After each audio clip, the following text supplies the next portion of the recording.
I'm on page 135 of our Osborne book, Spreadsheet Functions, Stage 3. In order to do this stage, you'll need T4 Exercise 2. We're going to do some more calculations. So in I4, I want to type new. In I5, I want to type salary.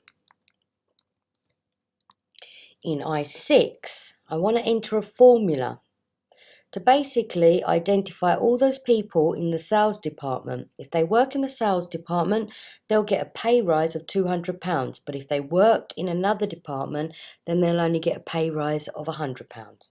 In order to do this formula, we're going to use the if function. So I'm going to click on the drop down here and go to more functions. If you have it in your most recently used, then double click. If not, you'll type if and press enter and you'll see the computer will bring it up. Your if function consists of 3 parts. The first part is more like, if I want to do this, then I want this outcome, true. But if I don't, I want the false outcome.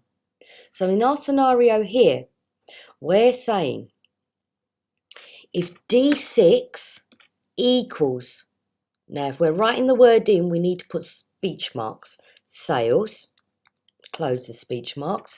So if D6 equals sales, then I want you to do your salary plus £200. But if they don't, then I want to click on salary plus only £100. So I'll say that again. If D6 says sales, which it does, then they're entitled to a £200 pay rise. So it would be their salary plus 200.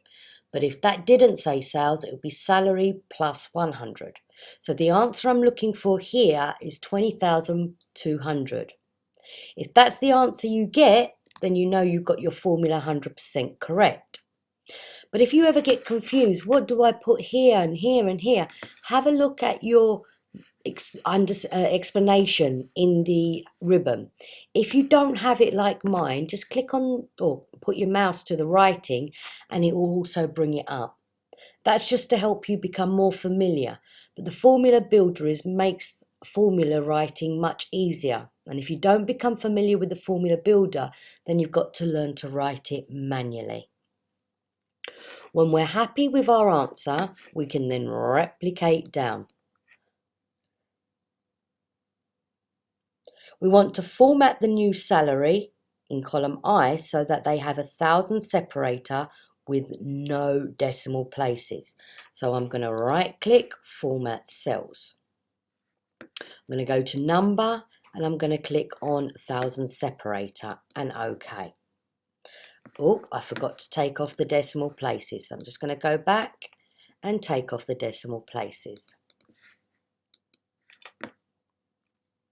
I want to create another column in J where I'm going to call it name.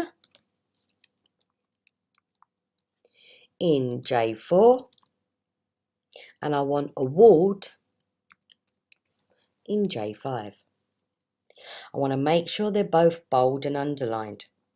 Now we're going to enter a formula to combine the surname with whether they get the pay rise or not, the service award. So we're going to use a formula called concatenate. So I could either type it in or I could click on the drop down and use the formula builder. I'd recommend that you start becoming more familiar with the formula builder as it is a lifesaver and you don't really need to work as hard as you would if you was doing it manually. So concatenate I've got in my list, so I'm just going to double click.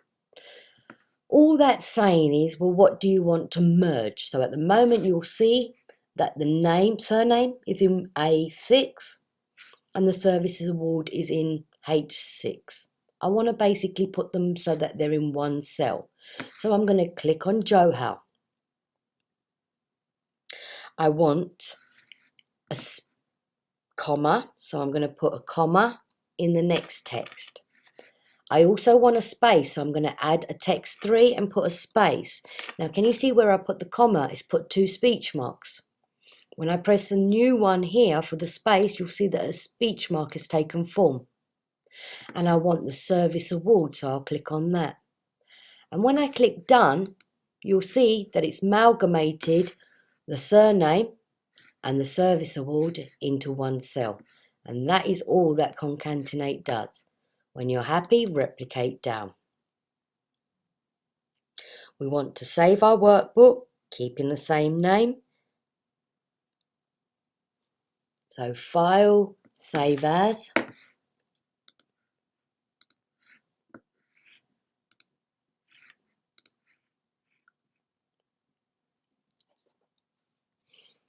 And I recommend you go and look at the formulas just to make yourself become more familiar with the formulas and how it's laid out.